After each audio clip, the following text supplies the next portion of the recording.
UK, from Uganda, Kenya, Nigeria, from Pakistan, from Australia, that's right, from Germany as well, as a matter of fact, also, and from Canary Islands. We greet you. Next year, we're going to have another special conference where we're going to invite all our ministers, all those who are part of this ministry worldwide, to be with us in our Holy Spirit conference around April, May of next year by the grace of God. So I want you to start making preparations for this. All of you who follow this ministry, to plan to be here. If you're going to need visas, if you need to put your passports in order, we will start helping from now. So by the grace of God, we will have a special explosion next year here around May, sorry. I will keep you updated with the dates because we obviously have to check dates and availabilities. But it's going to be a special conference next year like which we've never had before. Anyway, let us all stand and give a great, warm, hot, fiery welcome clap of hallelujah of appreciation to Bishop Tom Brown. Hallelujah. Amen. Hallelujah. Now you have a great pastor. Honor him. Be loyal to him, because this is the greatest work in our generation of an evangelical, spirit-filled church happened in Malta in the last generation. This is a rarity. We're going to look back. If the Lord should not come back soon, people are going to look back at this time and they're going to talk about Pastor Gordon. People will have memories about him. They're going to tell stories about him. Some of them will be legends. They will think his baptism in the Spirit was a legend. That will be the true one, though. But really, we're living in history. And some of you don't realize it, how special this church is and how special this man is for the island of Malta. God bless you. I honor you. Amen. Bless you. You can be seated. Well, I'm not going to preach real long today because there's been a lot of preliminaries and they've all taken my time. I'm having to forgive them. There's a resentment that I have right now, and I'm just trying to work it out. No. But you know, I always like to start off with something funny. How long have I been coming here, Pastor Gordon? About 15 years? 15 years. I thought I would give you my very first joke I ever gave to this church 15 years ago. It's my favorite one. Are you ready for it? There was this dear godly woman that lived next to an atheist. She was always yelling, praise the Lord, and he would yell at his house, there is no God. And she would yell, praise the Lord, there is no God. One day, she was short on money, and she went out on her front porch and prayed to the Lord, Lord, I know you'll supply my needs. Give me some groceries. At that moment, the atheist had this idea. He's going to prove there's no God. So he goes out and buys 2 bags of groceries, lays it in her front door, and rings the doorbell and hides behind a bush. She opens the door, and there are some groceries. She looks around. Who brought it? It didn't matter. She looked to the Lord and said, praise the Lord. And when she did so, the atheist jumped behind the bush and said, aha, it wasn't the Lord that brought you the groceries. I did. What do you think of that? She said, you did? Yes. She smiled real big. She said, Lord, not only did you bring me the groceries, but you made the devil pay for it.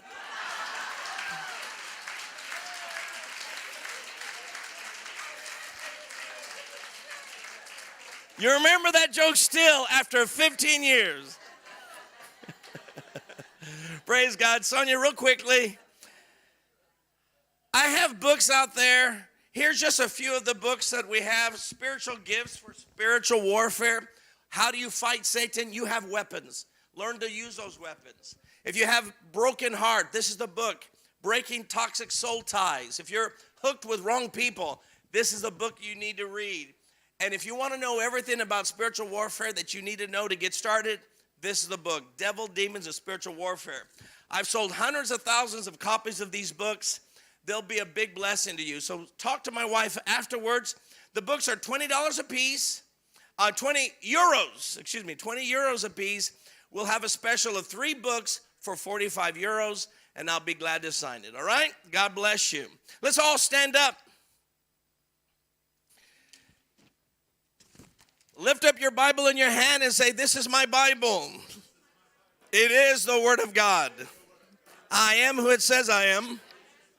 I can do what it says I can do. And I have what it says I have. I will never be the same in Jesus' name. My mind is alert. My heart is receptive. And my cell phone is off in Jesus' name. Turn to someone and say, did you hear that, child of God? I will never, ever, ever be the same again. Praise God. Open up your Bibles to 1 Timothy chapter 6. This will be our scripture for the day. 1 Timothy chapter 6, verse 12. Fight the good fight of the faith. Take hold of the eternal life to which you were called when you made your good confession in the presence of many witnesses. In the sight of God who gives life to everything, and of Christ Jesus, who while testifying before Pontius Pilate made the good confession. I charge you to keep this command without spot or blame until the appearing of our Lord Jesus Christ. Fight the good fight of faith. You know, normally we do not think as Christians that fighting is a good thing. In fact, normally all fighting is bad. But there is one fight that he calls good. And it is the fight of faith. That's the only, in fact, I think that's the only good fight you should be involved in. Don't fight with your neighbor. Don't fight with the pastor. Don't fight with your government. Hello? Why don't you fight the good fight? The good fight of faith. Now, the fact that it is a fight of faith tells me that there are enemies to my faith that's trying to keep me from trusting God. And we have to learn to fight off the enemies, to trust God when things are not going well. You see, when you pray for something and by faith you believe you receive it, usually it doesn't happen right away. If all of our prayers were instantly answered, then none of us would have to fight. We would simply pray and boom, the magic and the miracle will happen. But the fact that it doesn't happen right away means we're going to have to fight. Because the enemy is going to come to try to steal your joy, try to convince you you're not going to be healed. He's going to convince you that your ministry is not going to flourish. He's going to try everything to discourage you, telling you your children aren't going to come back to the Lord. Your marriage isn't going to work out. You're not going to have enough money. It goes on and on, the thoughts that come into our minds. Yet we pray for these things, and we don't see the answer. So what do we have to do? We have to fight the good fight of faith. Bishop Stephen, he was talking about snap into the fight. But today I want to talk to you one step above, which is, how do you do it? You know, I'm an analytical kind of person. Have you noticed that us 3 ministers are very different? Bishop Stephen, he's an encourager. Pastor Gordon, he's in your face. And Bishop Brown tries to explain why he's an encourager and why he's in your face, and give you scriptural reasons for it. Well, I'm an explainer. I like to explain things. It's just the way my mind works. So I want to explain to you, how do you fight the good fight? Now, if you had a bully at school, you know how to fight. You punch the bully. We know how to do that, but how do you fight the good fight of faith, though? Because the enemy's unseen. So how do we do it? Now, good news. The Apostle Paul tells you how to do it in this passage, if you paid attention to it. Notice the word good. Fight the good fight of faith. And let's see how often the word good pops up. Fight the good fight of faith. Take hold of the eternal life to which you were called when you made your, come on, help me out. When you made your good confession in the presence of many witnesses, in the sight of God who gives life to everything, and of Christ Jesus, who while testifying before Pontius Pilate made the, what did he do? What did Jesus do? Made the good confession. So notice Paul says the good fight, and then he ties in on how we fight. And that is, we have a good confession in the midst of the fight. Your words are the most important force you have in life. Of all the parts of your body, your hands, your feet, your eyes, your ears, the most important part of your body is the smallest part, one of the smallest, and that's your tongue. Your tongue has the power to fight off the enemy. And you have to maintain and speak a good confession. Now, let's look at that word. Before I look at good, let's look at the word confession. Confession is the Greek word homologio. And homo means the same. Logio means to speak the same. That means I do not say what I want to say. I could only say what someone else before me has said. Because confession is never my original words. It's only to say what God, who is the original speaker. In the beginning, God said, there's only one original speaker. That's God. So to have a good confession means I simply say what God has said. Now that may be simple to understand, but it's not so easy to apply. Because it is so tempting when we're going through struggles to start speaking everything that God has not said. I don't know why it's taking so long for God to heal me. Bad confession. Well, no, that's a bad confession, and that's why you're not going to get healed. Until you change your words. When did the Bible say you should wonder how long it's going to be before God heals you? But the Word of God says at the cross, Jesus bore our sicknesses and carried our diseases. And the Bible says, 1 Peter 2:24, by His stripes we are healed. What is your confession? Are you declaring, I'm healed? Yeah, but Bishop, I can't say that because I'm so sick. Well, you're not going to win then the fight. Because you have chosen not to say what God has said. You cannot win the good fight if you have a bad confession. You could always tell when a believer is losing the fight. Listen to their talk. Listen to their talk, and they'll tell you whether they're winning or losing.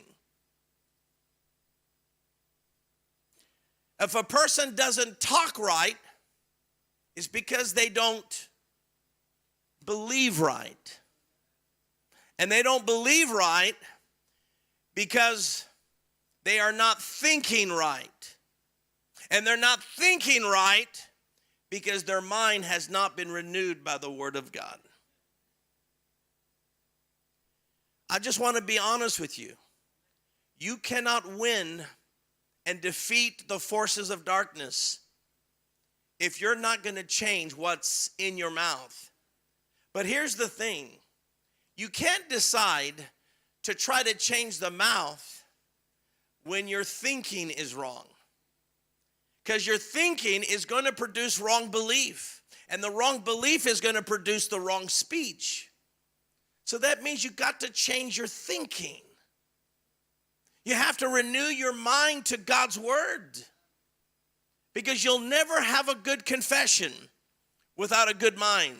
And a good mind cannot become good without the word of God. Jesus said, out of the abundance of the heart, the mouth speaks. What is he saying? You can't change the lips without changing the heart.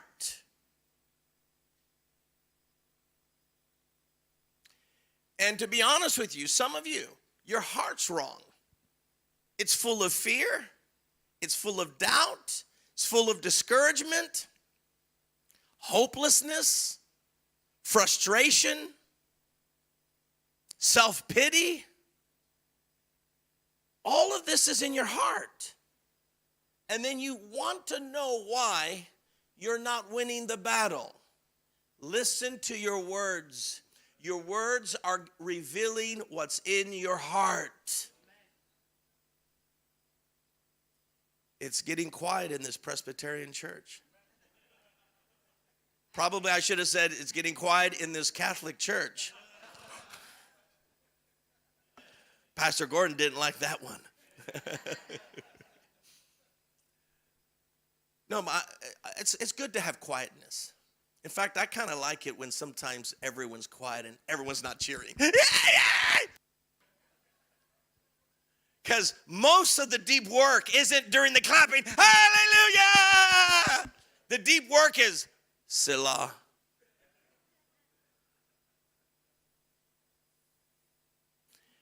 You want victory.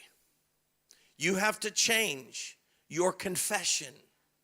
You have to recognize God has given you a gracious plan. It's a plan of salvation, assurance of our salvation, the new birth, the power of the Spirit of God living in you, a complete redemption that is fully applicable right now, total health and healing, absolute abundance and blessings. It's everything that you need to live a life of abundance. But your words, some people talk, and I wonder, are they Christian? Because they're constantly complaining and griping, talking about how big their problems are. But you can't win the good fight without the good confession. All right, now, at this point, say something. He didn't say positive confession. Did you know there's nowhere in the Bible of the term positive confession? Positive is not what's necessary. Good is what's necessary. You know, you can be positive and be dead wrong. I am positive I don't need to be a Christian to go to heaven. You're going to hell. But I'm positive I'm not. I don't care. See, you're positive, all right, but you're positively wrong. So please, I want you to think more than positive thinking. I'm talking about good thinking. And good is true. Our belief that there's going to be an eternal judgment, it's both positive and negative. Positive for the Christian, because that's when we get our rewards. But negative for the unbeliever, for that's when they receive their damnation. And yet the Apostles' Creed says we believe in eternal judgment.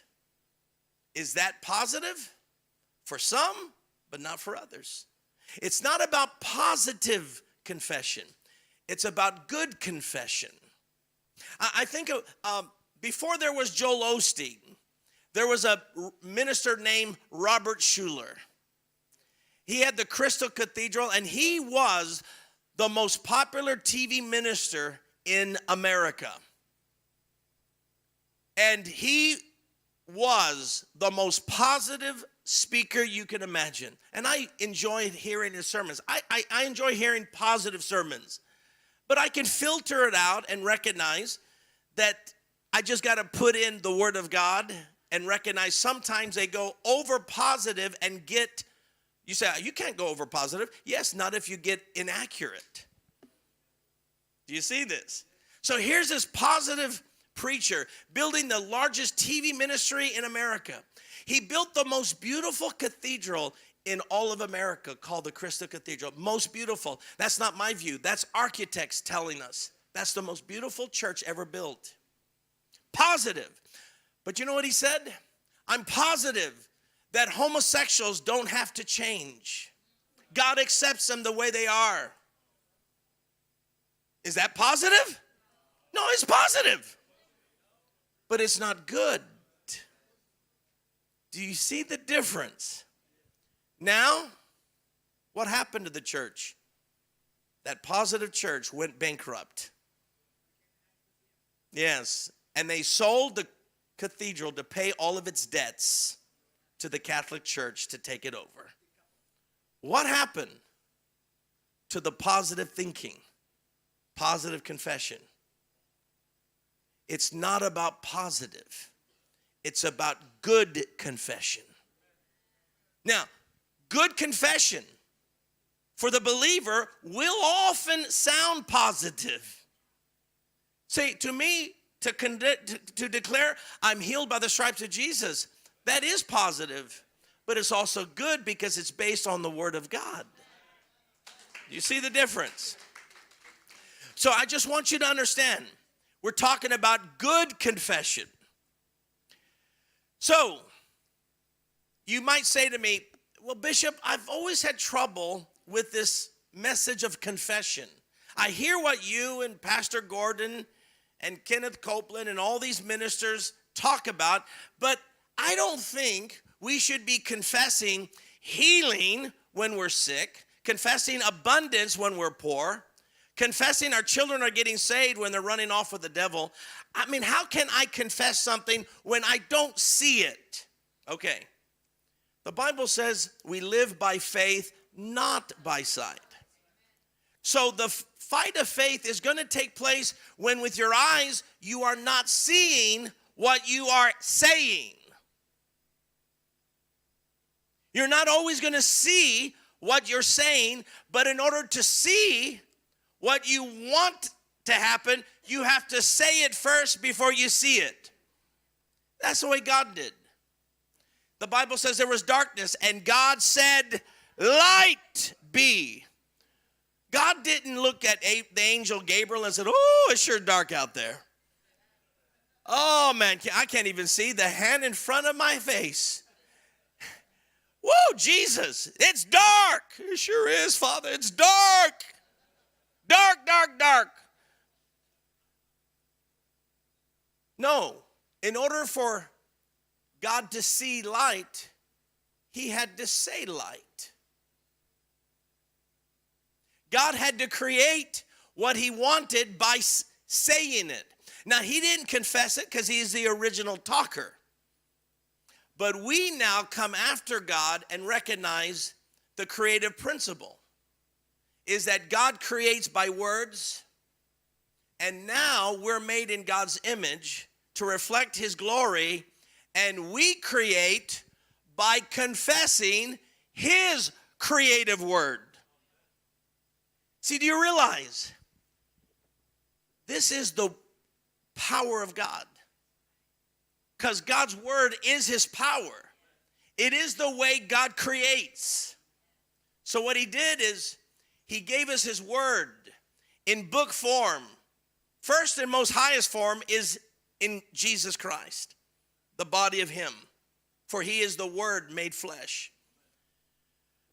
But then the principle is we take the word of Jesus, the word of the gospel, and we speak it. And those words become creative forces, just as God's word was creative forces at creation. This is God's method of operation. Okay, so there was darkness, but God didn't say it's dark. He spoke light to create light. Okay, now you're going to have to speak healing when you see sickness in order to create healing. That's how God works. You have to speak it before it becomes it. Now, I'm going to prove this to you from 1 Timothy. Who is the example that Timothy gives on the practice of a good confession? Yeah, who said that? Yeah, you said Jesus Christ is the example. Notice Paul says that Jesus Christ, who while testifying before Pontius Pilate, made the good confession. Now, I want you to visualize for a moment Jesus' good confession before Pontius Pilate. Pontius Pilate is the governor. He's in charge of Judea, Galilee. Jerusalem, Judea. He's in charge. He looks like a king. He lives in a palace. Jesus has just been arrested. He's tied up with ropes. His beard is bleeding because they plucked out his beard. They punched him in the face. They put crowns of thorns on him.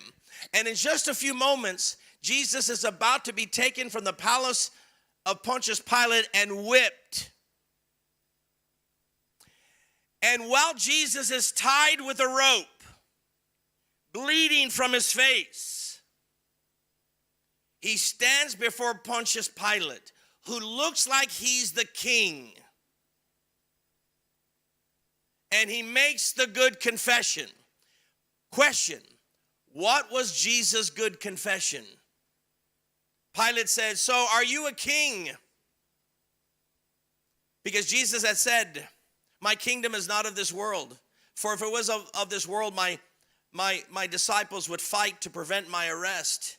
But my kingdom is from another world."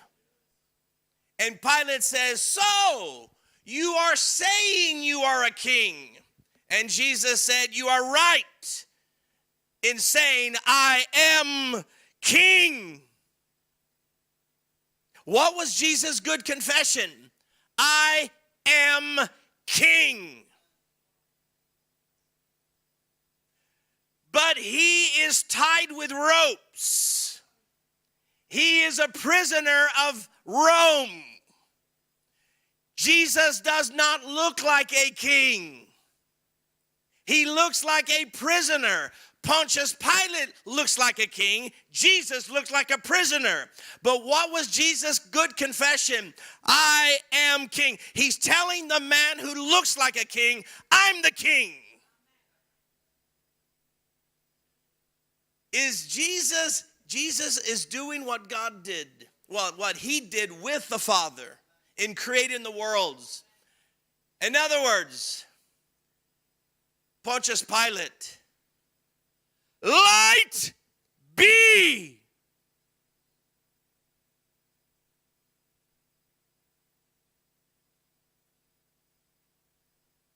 Darkness. This is the time for darkness, Jesus says, to prevail. Friday. We call it Good Friday for a reason.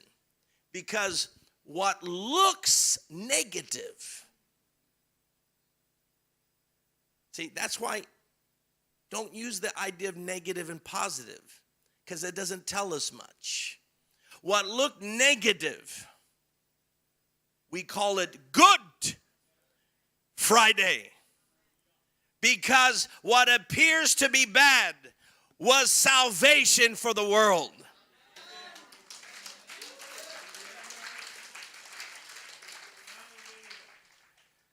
And so Jesus made a confession. I am king. That's the good confession. I am king. But he did not look it. So here's my question. Is it possible to say, I am a priest of Christ. God has made me to be king and priest. I am king. I have authority. I have power while you're still chained. While you're still bloodied in battle. While you're still sick and poor and discouraged. And going through all hell. While there's still darkness all around you. Is it still possible for you to say, I'm healed? If Jesus could say what doesn't look factual, and the Bible calls it a good confession, then can't you say the good confession when it doesn't look factual? Do you get this?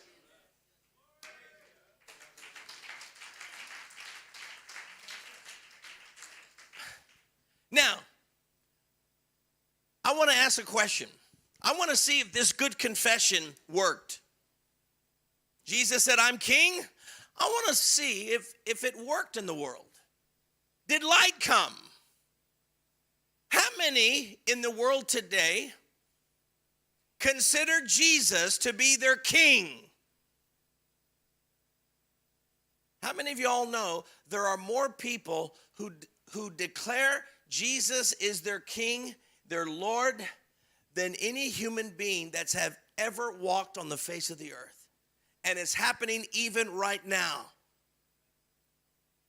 2.5, I think it's getting nearing 3 billion people say Jesus is king.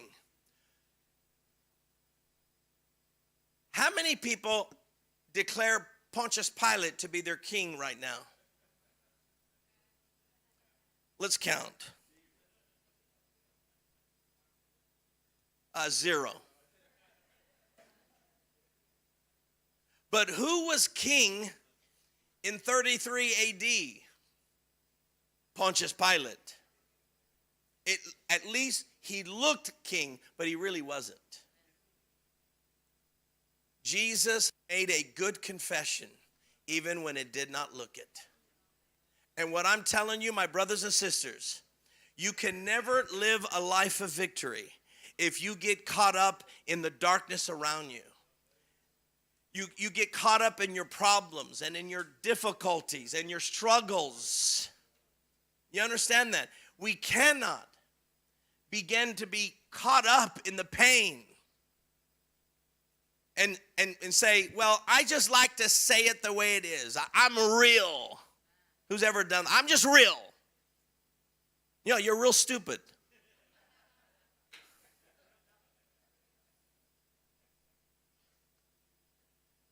No, you're not being real, because real means truth.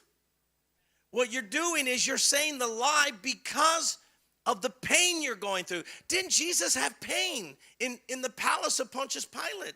And then and when he made the good confession, did it get better? It got worse. Then he gets beaten. And then he gets whipped. Then he put the crosses put on him. It's not getting better. It's getting worse.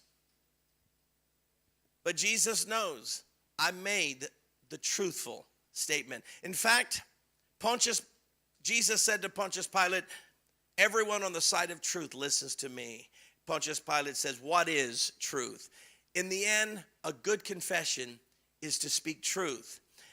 Yet the Bible says all men are liars. Satan is the father of lies. There's only one who speaks the truth. Only one. It's him. He's the only one.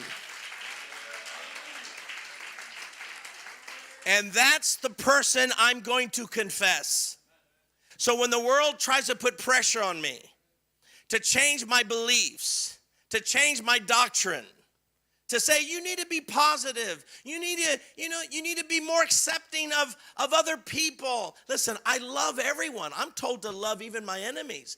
The issue isn't love, because I'm going to love everyone, even those who hate me, even those who practice sin. I'm going to love them because God so loved the world, and that includes every wicked person. So I must love. But what the world wants us to do is to accept,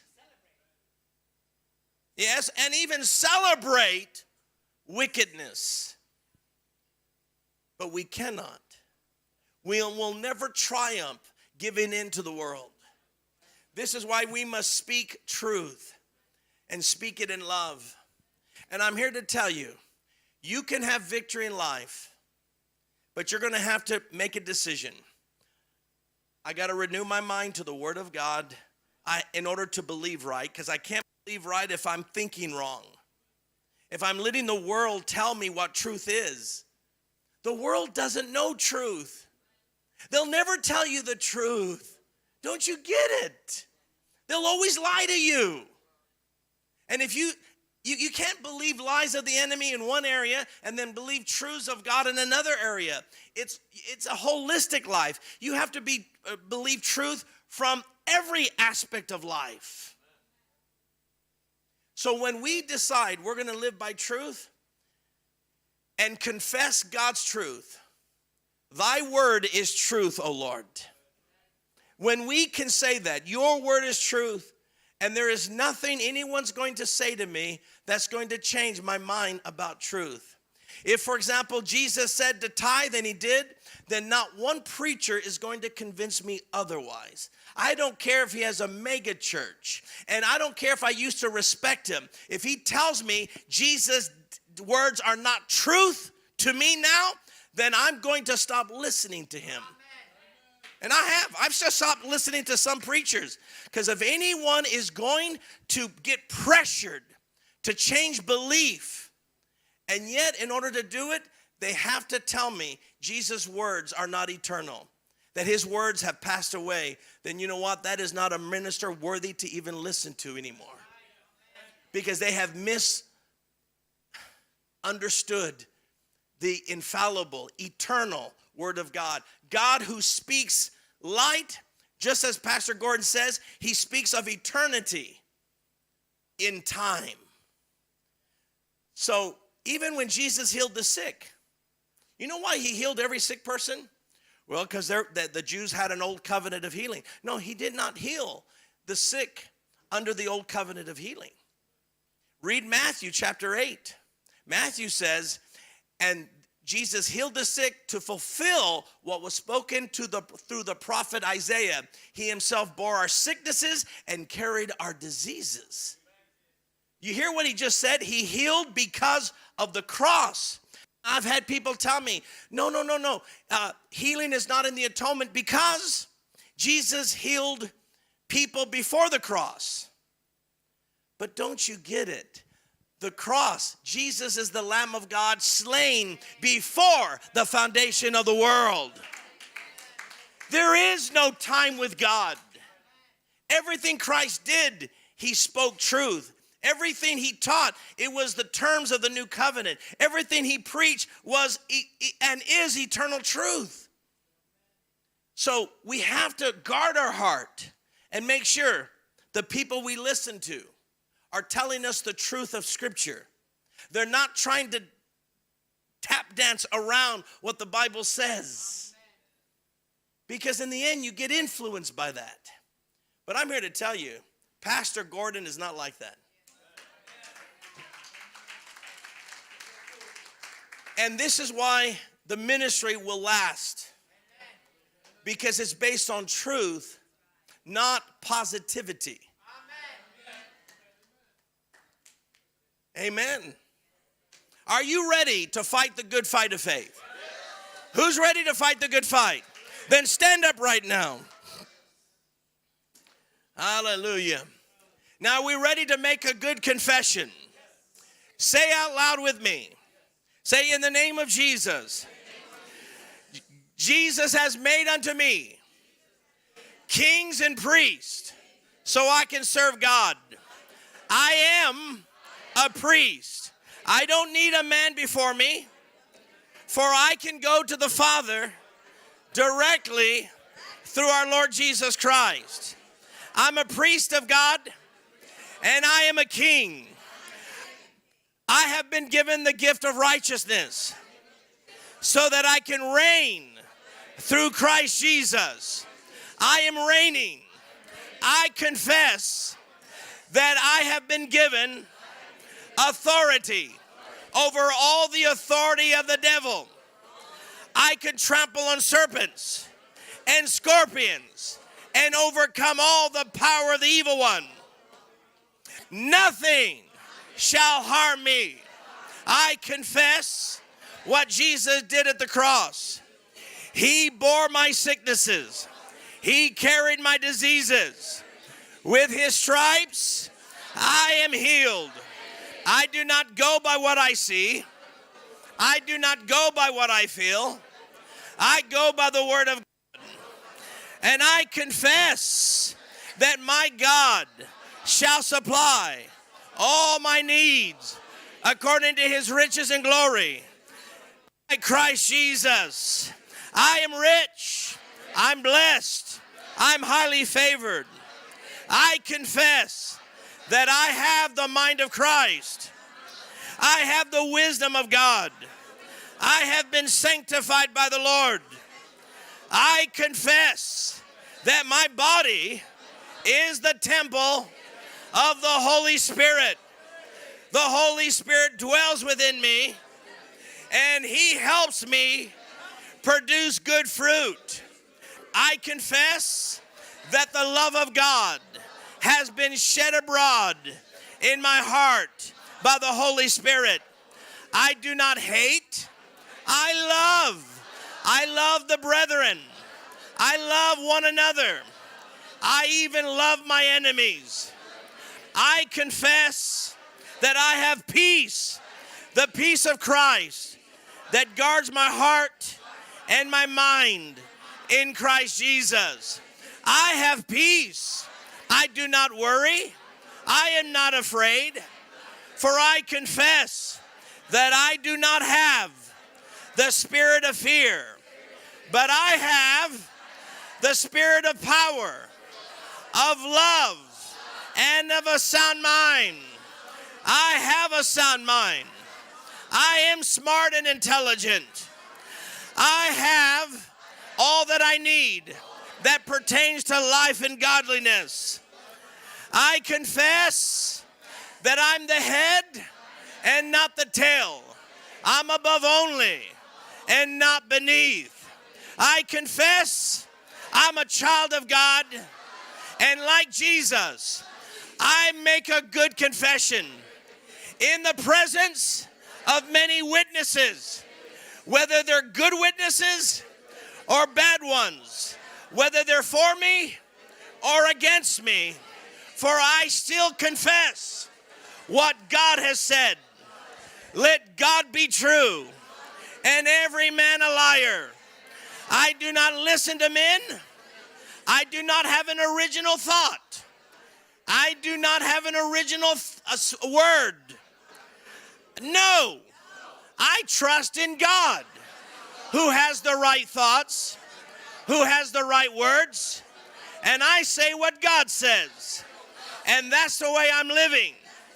And I will win the fight of faith with the good confession. In Jesus' name, give the Lord a shout. Hallelujah. Hallelujah. Oh, hallelujah. Hallelujah. And those who are watching online, listen, I hope you've maintained the good confession. I want you at this moment, the rest of you, sit down just for a moment. I want to ask you to make Jesus Lord of your life. Would you right now pray with me a very simple prayer and ask Jesus into your life? And if you're here today and you want to pray that prayer, lift up your hand too and say, I'm going to join those people right now. Lift up your hand. God bless you. I see you. God bless you. There's others raising their hands. Say this prayer. Say, Father God, forgive me of all my sins. I ask you, Lord Jesus, to come inside of my heart, save me, and make me a new creation. And I thank you, Father, for doing this now. In Jesus' name, amen. Make sure you get baptized in water. Also find a good church, a good pastor who preaches the Bible. Make sure, ask them, do you believe in the Bible? And is that what you preach? And then ask them, do you also believe in tongues? If they say no to any of them, find another church. and you can find a good church that will teach the Bible and believe in the gifts of the Spirit. We love you. God bless you.